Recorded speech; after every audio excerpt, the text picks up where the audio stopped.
Exodus chapter 14. And the Lord spake unto Moses, saying, Speak unto the children of Israel, that they turn and encamp before Pi-hahiroth, between Migdol and the sea, over against Baal-zephon.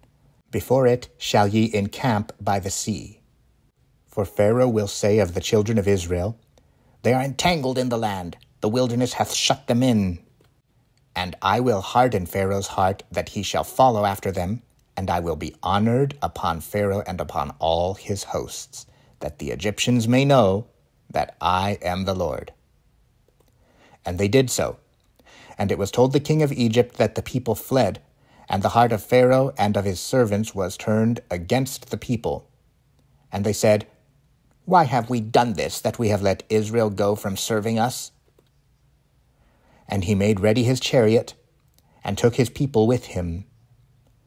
And he took 600 chosen chariots, and all the chariots of Egypt, and captains over every one of them. And the Lord hardened the heart of Pharaoh, king of Egypt. And he pursued after the children of Israel, and the children of Israel went out with an high hand. But the Egyptians pursued after them, all the horses and chariots of Pharaoh and his horsemen and his army, and overtook them encamping by the sea beside Pi-hahiroth, before Baal-zephon. And when Pharaoh drew nigh, the children of Israel lifted up their eyes, and behold, Egyptians marched after them, and they were sore afraid. And the children of Israel cried out unto the Lord.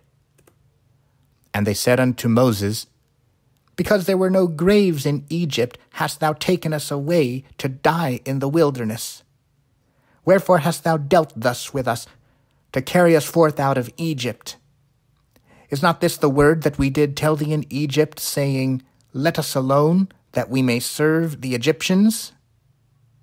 For it had been better for us to serve the Egyptians than that we should die in the wilderness.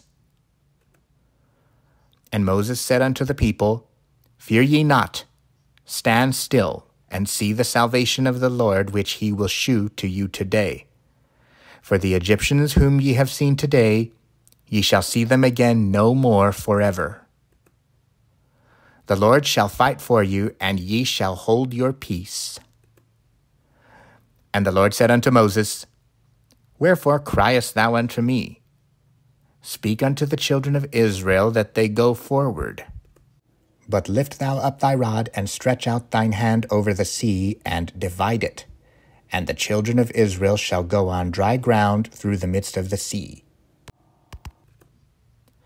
And I, behold, I will harden the hearts of the Egyptians, and they shall follow them, and I will get me honor upon Pharaoh and upon all his hosts, upon his chariots, and upon his horsemen. And the Egyptians shall know that I am the Lord, when I have gotten me honor upon Pharaoh, upon his chariots, and upon his horsemen.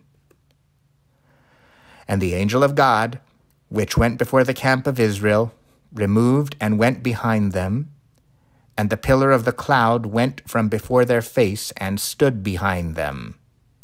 And it came between the camp of the Egyptians and the camp of Israel, and it was a cloud and darkness to them, but it gave light by night to these, so that the one came not near the other all the night.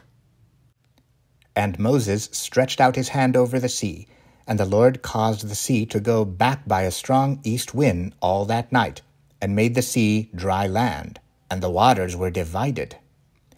And the children of Israel went into the midst of the sea upon dry ground, and the waters were a wall unto them on their right hand and on their left.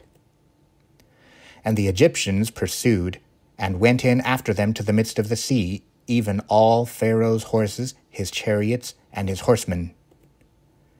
And it came to pass, that in the morning watch the Lord looked unto the host of the Egyptians, through the pillar of fire and of the cloud, and troubled the host of the Egyptians, and took off their chariot wheels, that they drave them heavily, so that the Egyptians said, Let us flee from the face of Israel, for the Lord fighteth for them against the Egyptians. And the Lord said unto Moses, Stretch out thine hand over the sea, that the waters may come again upon the Egyptians, upon their chariots, and upon their horsemen. And Moses stretched forth his hand over the sea, and the sea returned to his strength when the morning appeared, and the Egyptians fled against it, and the Lord overthrew the Egyptians in the midst of the sea. And the waters returned, and covered the chariots, and the horsemen, and all the host of Pharaoh that came into the sea after them. There remained not so much as one of them. But the children of Israel walked upon dry land in the midst of the sea, and the waters were a wall unto them on their right hand and on their left. Thus the Lord saved Israel that day out of the hand of the Egyptians, and Israel saw the Egyptians dead upon the seashore. And Israel saw that great work which the Lord did upon the Egyptians, and the people feared the Lord, and believed the Lord and his servant Moses.